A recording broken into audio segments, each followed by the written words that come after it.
Thank you for turning to page 121. Well, we're finally here, the Barbarian from Unearthed Arcana. Earlier in Dragon Magazine, but then officially in Unearthed Arcana. One of the most controversial character classes in all of AD&D. So we're going to take a look at this guy and why he caused some problems at your table. And maybe it wasn't as much fun to play as you thought when you first read it. Also, just real quick word on subscriptions. Please do. The channel's growing nicely, but I want to keep it growing. So please subscribe if you haven't. And I'll also take a look at Patreon, please. I have rewards for patrons right now. And if there's anything you can do to help out there to help the channel keep growing, I would appreciate it. End of the commercial, back to this. Going back to Unearthed Arcana, we're going to look at the Barbarian. The Big Bad Barbarian. I'm going to refer to that a time or two, simply because that's how it was referred to in the original article where we got the Barbarian. I think that was Dragon 63. But here we go. In Unearthed Arcana from 1985, we're going to take a look. Oh, look at that. I turned right to it. To the Barbarian. Barbarians are a subclass of fighter. As of Unearthed Arcana, the fighter and subclasses were the fighter, the ranger, and the barbarian. Cavalier was its own class, and paladin became a subclass of cavalier. The Barbarian. What can I say? A superclass if ever there was one. This is easily one of the most controversial classes ever in AD&D. And after some initial flurry of excitement over Barbarians when this first came out, when the article came out, really in 82, I want to say, we saw an influx of Barbarians at various tables. And then when Barbarian class came out again in 85, we saw more Barbarians. The Barbarians were at the gates, or at least at the folding chairs. So here we go. I'm going to take a look at the Barbarian and pros and cons. So first off, Barbarians is a subclass of fighter. They are adept at many skills needed for survival in hostile wilderness. These skills include rapid movement, climbing, use of many weapons, certain, quote, sixth senses, unquote, and many secondary and tertiary abilities. Barbarians are tough and hardy and recover quickly from damage. A barbarian must have strength and constitution scores of no less than 15 each, a dexterity score of 14 or better, and a wisdom no greater than 16. The barbarian is considered to have no principal attributes, so you don't get your 10% bonus for this guy. Barbarians gain bonus to their armor class 2 steps for every point over 14. So at 15, they go down 2 places, 16, 4 places, 17, 5 places, and 18, or 6 places, and 18, 8 places. So a barbarian with an 18 dexterity standing in his briefs is armor class 2 if he's got full movement. That's pretty powerful. They cannot wear bulky armor with this. That takes away their bonus. They only get standard dex adjustments if that happens. So if they wear leather, for instance, which is very affordable, even for a barbarian at first level, with an 18 dexterity, you have a barbarian starting at armor class 0. I realize that they're not going to have an 18 dex, but wow. And this replaced the defensive adjustment for dexterity given to other classes. The reaction adjustment stays the same, so their missiles and their surprise reactions, things like that, stay the same. In addition, barbarians gain 2 hit points per point of constitution over 14, as opposed to normal, which is 1 per level. So again, at 15 they gain +2, 16 +4, 17 +6, and 18 +8. So a barbarian starting out with a 12-sided dice, which is what they get with an 18 constitution, at my table you get your max first dice, would start the game with 20 hit points. Now, that is not the most hit points available to a class to start the game. That actually falls to the ranger, who can, with an 18 con, start with 24 hit points. That being said, it's still formidable. They cannot be of any lawful alignment, but must be human. So you have to be a non-lawful, and you have to be a human to be a barbarian. They do not use alignment language of any sort, however, and initially the barbarian knows only how to speak his tribal tongue and common. Barbarian must learn how to read and write if he or she desires those skills. So you have to actually take read and write as 2 separate non-weapon skills. Barbarian can learn languages according to his intelligence, just as any other character can. Barbarians are tough and hardy fighters, hardened by the savage lands of their birth. They have 12-sided hit dice and base movement of 15 inches, An unarmored person would be 12 inches, so they're faster. They use combat tables as normal fighters and may use any sort of weapon, shield, and armor, but note that fairly bulky armor, bulky or fairly bulky, reduces their dexterity bonus. The initial number of weapons the barbarian uses must include the hand axe, knife, and spear. Additional weapons based on the barbarian's native area may be chosen by the DM. That was something I was kind of left up to the players, unless they were going for a really weird barbarian. There's our picture of our barbarian. Rawr. Okay, now we look at the barbarian's progression chart. The experience point table. 12-sided dice, as I said, they get 8 of those. Starting at 9th level, they get 4 points per level, and then, of course, their con bonus. They need 500,000 experience points for every level above 11th, but they need 1,000,000 or 500,000 to get to 9th. Just for quick reference, if I was a cavalier with 500,000, I'd be only into 10th. So 1,000,000 to get into 10th level would get me to 12th level as a cavalier. Barbarians have the slowest progression table in the game, and what you find by needing 6,001 to go to 2nd level is that most often the other players are actually into 2nd, 3rd, maybe even 4th level before the barbarian is even making 2nd. That's one of the things that outpaces the barbarian so much, and a lot of people lose interest in the barbarian because of that. Barbarians, this is another section that kind of hurts the barbarian's progression. Barbarians in general detest magic and those who use it. They will, at low levels of experience, refuse to employ any sort of magic item if they recognize it as such. They will often seek to destroy magic items, and if successful, they receive experience point reward as if they possessed the destroyed items. So if I gave him a +1 sword and he realized it was magic, instead of getting I think it's 400 points experience for the +1 sword, he would destroy the sword and I would award him the 400 points for that. That is fine. I didn't like that it was taking magic out of the game, but oh well.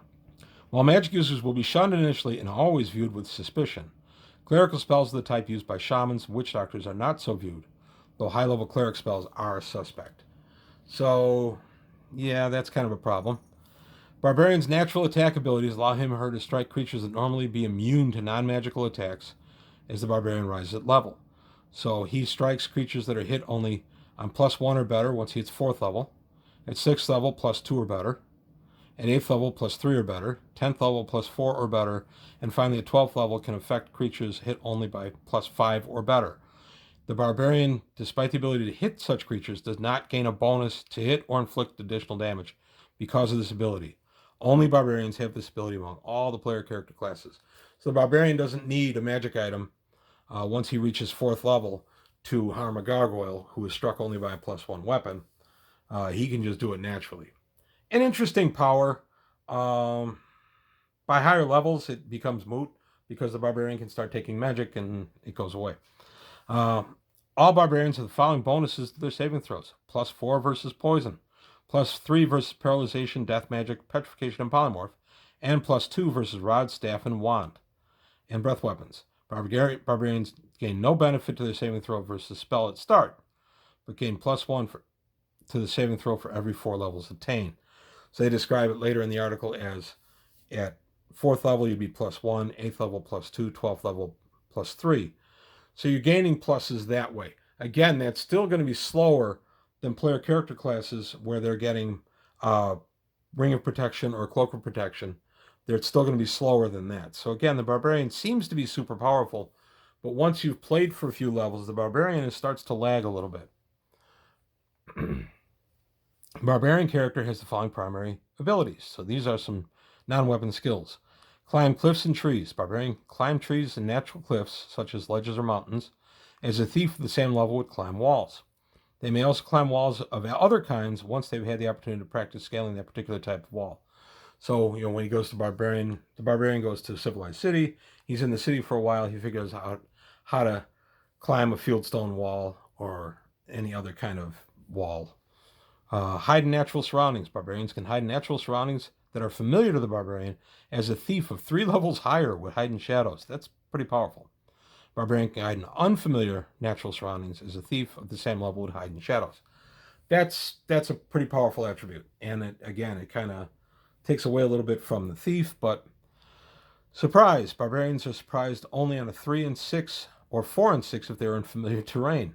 Barbarians are themselves surprised 10% of the time and only 5% in familiar terrain. That's a tremendous power.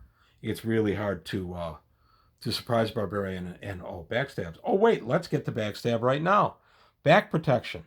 Any attempt to attack a Barbarian from behind, including such attacks by assassins and thieves, has a 5% chance per level of being detected and countered. That is, if a Barbarian detects a back attack, 5% at first level, 10% at second, 15 at third, etc., the Barbarian avoids the attack form. The former back attack becomes a normal attack. The Barbarian is also then entitled to attack the former back attacker, even though the Barbarian may already have engaged in what would otherwise have been his or her full normal combat for that round. That actually opens up a couple of different things. First off, he's not surprised by the back attack, which means the thief loses multiple damage, the assassin loses assassination chance. Granted, it's a low chance, but by 6th level, it's a 30% chance. It's almost a 1 in 3. That's pretty significant. Then the former back attack becomes just a normal attack. The Barbarian gets full dexterity, full everything against it, so his armor class is going to be much better. And then it says here the Barbarian may already gets to attack the back attacker, even though he may have already engaged in what would otherwise have been his full normal combat for the round. Question we came up with immediately was, does he get one shot at the guy as a free shot? Or does he get, in addition to his full attack round for the round, does he get them? If he gets 2 shots in the round, does he get both shots? And the way this is worded, I've landed on both sides of the coin. I'd be interested in input on that. It's a question we haven't had to wrestle with at our table in quite a few years because nobody really plays the Barbarian at our table anymore. Craig plays the wonderfully named Thundar the Barbarian. Thundar's been around forever. Thundar goes back, I think, all the way to our club days, back almost 40 years ago. But Thundar doesn't see the table much anymore. And frankly, once you get to, I think Thundar's 15th level, once you get to those high levels, Thundar, a Barbarian, and a fighter become pretty much the same thing. So now we go to leaping and springing. Barbarians are able to leap up to a maximum distance of 10 feet forward, 3 feet backward, or 3 feet upward from a standing start. 3 foot upward seems kind of not much. If the Barbarian is able to move freely and get a running start, the forward leap can go from 16 to 21 feet, upward spring from 4.5 to 6 feet. Spring under similar conditions gives upward distance of 4 to 7 feet, depending on the surface used as a step to gain height in the spring. So if he's running to a wall, puts his foot on the wall, and leaps up and grabs a ledge. That's what that's referring to. I want to take, now we're getting the Detect Illusion. I want to point out, Gary Gygax was a massive Conan the Barbarian fan. He did a write-up on Conan in issue 35 or 36 of The Dragon. I don't have that issue, but I did have a Xerox that a buddy of mine made a few years, or many years ago, when he had the issue. He's since fallen out of my group, unfortunately, but I got a copy from him, and I read Gygax's interpretation of Conan, and Gygax actually had Conan as a latent psychic to fight off all these magic spells that Conan routinely encounters in the stories. I've read a ton of Conan. I've read the Marvel black and white adaptations are phenomenal. The Dark Horse ones from the 90s and early 2000s are great. And then, of course, Robert E. Howard's original writing and Elsbreg de Camp's stuff. I've read a ton of Conan. And believe me, this character class, the Barbarian, is based on Conan. If you've seen the Conan movie, that was co-written by Roy Thomas, the guy who was the main scribe for Conan for Marvel Comics for many, many years. So that's what this is. And the reason I bring it up now is Detect Illusion. Conan was always being attacked by illusions, and he could, use his mental will to break them down and realize they were illusions. Barbarians have a 5% per level of determining that some sight, sound, or other sensory phenomenon is actually an illusion phantasm spell of some type. This detection takes 1 level of concentration on the illusion. Regardless of the Barbarian's level, the chance to detect such spells may never exceed 75%. So at 15th level, he's topped that out. Keeping in mind that in AD&D as written, illusion phantasm also includes invisibility. So the Barbarian has this 5% chance per level of defeating invisibility simply by focusing and saying, no, I can see you. We have changed it that invisibility in our game is true invisibility. It's not an illusion. But that's a really powerful power, and that goes back to the Conan thing. Detect magic. This is also a Conan thing. Barbarians have a 25% chance of detecting any sort of magic other than the illusion phantasm variety. This again takes 1 round of concentration, applies for items and spells, but not persons who are able to affect magic, so not casters. For each level the barbarian gains beyond first, he adds 5% to this. However, it tops out at 90%. The type of magic is never revealed by this ability. Barbarian walks up to a secret door. The secret door may or may not be trapped. At first level, this guy's got a 25% chance of detecting if there's a magical trap on that thing. That's way too powerful. And he can do this all day long. Every magic item that comes into the group, they can put in front of the barbarian. He says, yeah, that's magical. Ew, ick, get it away from me. But he can still detect it. That's way too powerful. Leadership. When leading with other barbarians, a barbarian adds his or her level of experience to the charisma score. And does get an effective charisma score, effective on other barbarians. Comeliness does not affect or is affected by this ability. So if I am a 6th level barbarian and I have a 12 charisma, I am acting as if my level was 18 to all other for terms of affecting people with my charisma. Okay, that's powerful too. That again goes to Conan. Conan was always good with the ladies, but he could also talk himself into jobs quite well.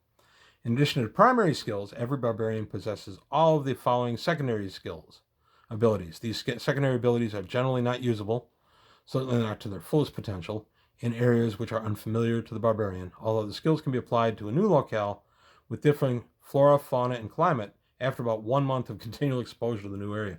That again, wow. Survival. The barbarian has necessary skills for survival in the wild, including hunting, small animal trapping, food gathering, shelter building, body covering, and fire building. Wow. First aid. This one really kind of put us on our ear. This skill allows the barbarian to bind wounds, set sprains, broken bones, and concoct natural antidotes. This means that the barbarian immediately gains 1 hit point once he treats himself, and then regains 1 hit point, or hit points at twice the normal rate, which would be 2 points per day of rest, or 1 point per day, even if active and adventuring. They can also bind wounds, prevent further loss of hit points for other characters.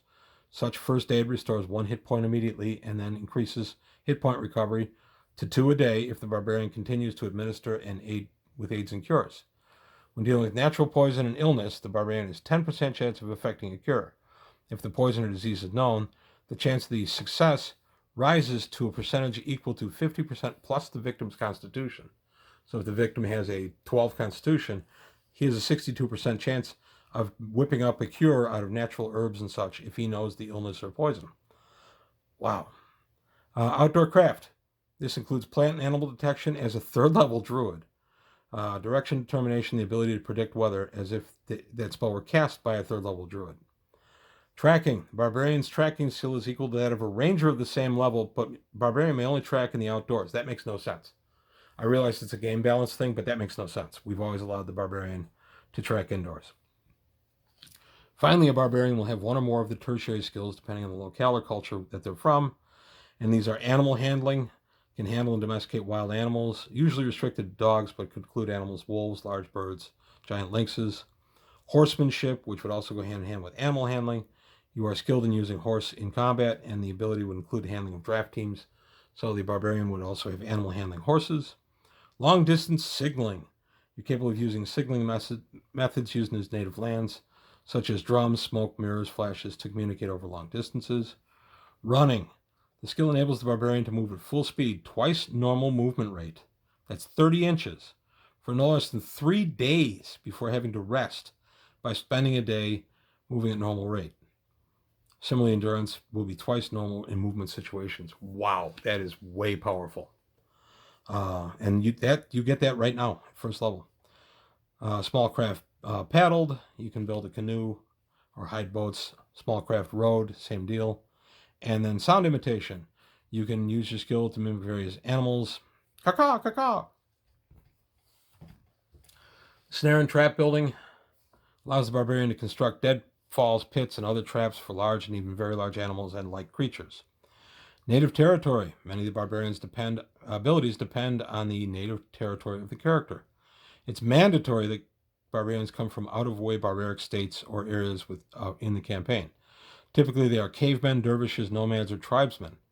Only such uncivilized backgrounds can generate the necessary surroundings to produce individuals of the stock from which barbarian fighters will be drawn. Within the world of Greyhawk, there are several areas that could spawn the barbarian subclass. The lands of frost, ice, and snow barbarians, as well as the hold of Stone Fist, would be the homeland of barbarians of the Scandinavian Slavic mode. These characters would employ broadswords and short bows in addition to those required initial weapons.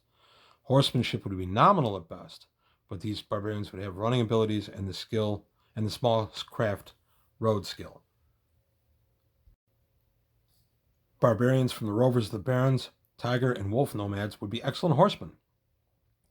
The Rovers, being the most barbaric of these groups, would have the tertiary abilities of running, animal handling, paddled, small craft, sound imitation, and snare building.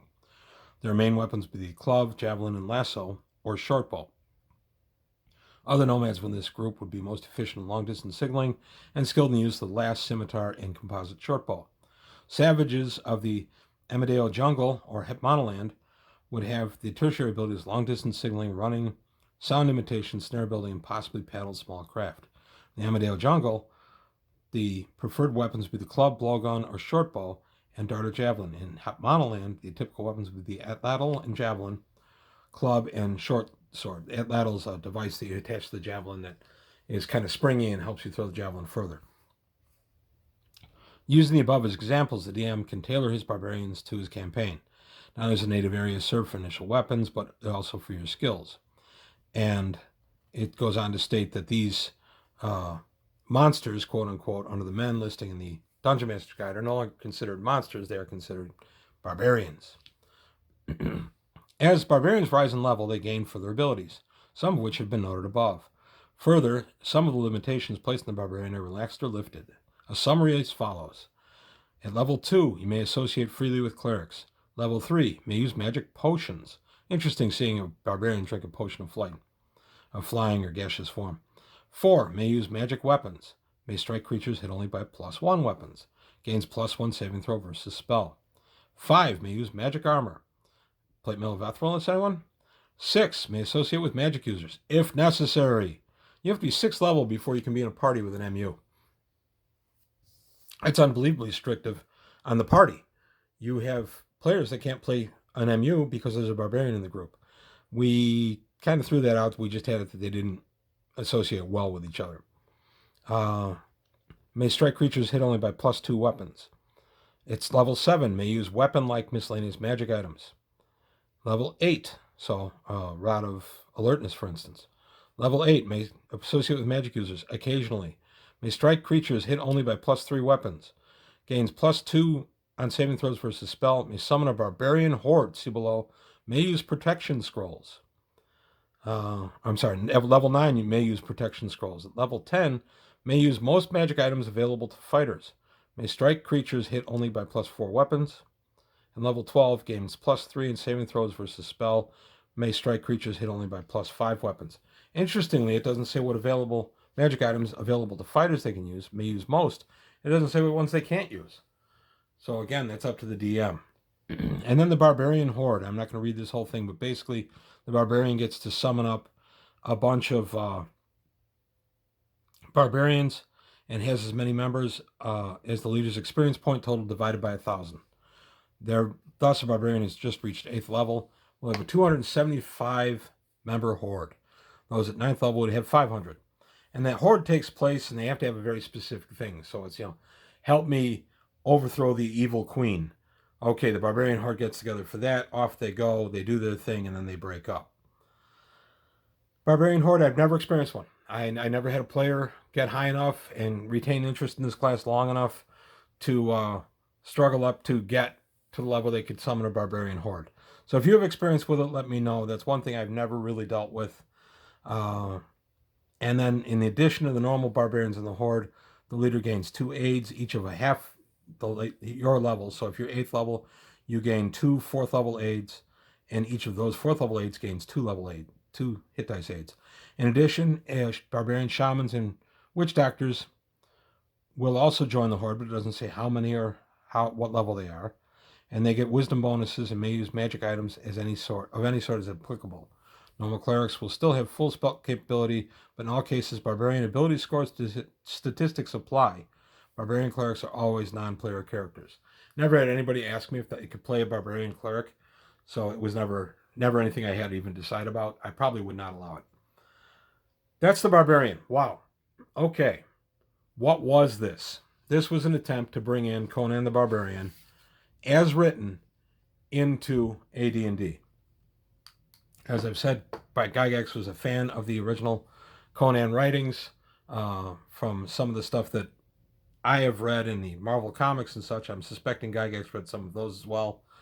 The hiding in shadows, hiding in terrain, and the running ability are both things that Conan does in the novels. This was an attempt to build Conan, but start him at first level. And it ended up being building a superclass. This the only one that I truly agree, of all the player character classes, the only one I think is a superclass. Unfortunately, the way the restrictions work on the Barbarian about magic items and associating the spellcasters, it ends up negating a lot of the benefit of playing a Barbarian. Starting out, a Barbarian sounds great. You got all these pluses to saves and all these skills and abilities and a ton of hit points and great armor class. So yeah, I get it. But then, once you have played for a little while, you find out that everybody's going to second and third level while you're still struggling at first. And in fact, you're slower because you're not taking magic items, which I still award hit points for, per AD&D rules. So he's actually progressing slower on a worse progression chart and is willingly not taking magic items. So he's not only staying behind everybody in levels, he's actually staying behind also in abilities, because other people are gaining things like a potion of flying and things like that are going to let them fly and turn to gaseous form or giant strength or whatever. And here he is trudging his way through, and by the time he's hit 24,001 points and made 4th level, he can finally, I think that's when he can use potions. Let me double check that. Can use magic weapons there. Let's see, we can use potions he uses at 3rd level. So at 3rd level, 12,001 experience points, he can start using magic potions. But again, it doesn't tell us which potions. Is he going to freak out if he drinks a potion of invisibility? Is he going to freak out if he turns to gaseous form? Or begins to fly? Or suddenly has a dragon breath? We don't know. We don't get any of the answers to this. So that really is up to the DM to decide. And it really depends on how much of this you really want to dial in and make the barbarian truly a barbarian. And again, you can't have magic users in the group because the barbarian can't associate with them. So if Craig wants to play a barbarian and Roy in my group wants to play a magic user, one of them can't play the class that they want because there's a barbarian present. So either the barbarian has to go so Roy can play the MU, or vice versa, and that never struck me as fair. Making people change their classes because one guy's determined to play a barbarian. I always just made it kind of the barbarian's problem, and he had a role play it where he was edgy about the magic user, but he could associate with him even at 1st level. That's it. It's definitely a super class. It's definitely that I think Gygax just had to kind of get off his chest. It's not a class I see a bunch at my table anymore, except, as I said, for Thundar. I can't think of any active barbarians in my campaign, even in the last 10 years. No, none of my players is playing a barbarian other than Craig, who has a 15th level Thundar the Barbarian, who is so ridiculously overpowered. It's not even funny, but then it's a 40-year-old character, too. But that's the Barbarian class. I saved it for last. It's not one I'm crazy about. I would allow it, absolutely, with the restrictions on the magic user situation, as I said. So if ever you sat down at my table and said, hey, I want to play Barbarian, I'd say, fine. You have to tolerate magic users. Oh, I'm not going to do that. Well, then you can't play Barbarian. It's just that simple. I'm not going to cheat somebody else out of the character they want to play at the insistence of somebody playing a Barbarian. That's me. But that's it. My experience with the Barbarian was that people would be excited about playing them, would play them up to about 3rd or 4th level, and then get tired of the one-dimensional character and the high cost of going up in levels, and would fade from the Barbarian and go to something else. And this was true even in the 80s when the class was brand new. It was always my experience. I think the highest level I saw, again, excluding Thundar, highest level Barbarian I ever saw otherwise made it to about 6th level, and then the player lost interest. The class itself is not very dynamic. You would need a very barbarian specific campaign, in my opinion, to really make this class fit in. You could certainly do it, and I had toyed with doing an entire barbarian group, have everyone in my group play a barbarian, so I could do this whole Conan thing, and my players were not interested. So I bailed on that idea. That was probably about in the mid 90s. I thought about doing that, and I threw it to the group, and every one of them said, no, that's not something we want to do. So let me know your experience with the class. Maybe I'm 100% wrong, and this is the greatest class that ever was, and Gaiax nailed it exactly. I don't know. Give me your thoughts and comments below. If you like the video, please like and subscribe. I want to thank you for your time. Thanks for watching, and I'll see you next time on page 121.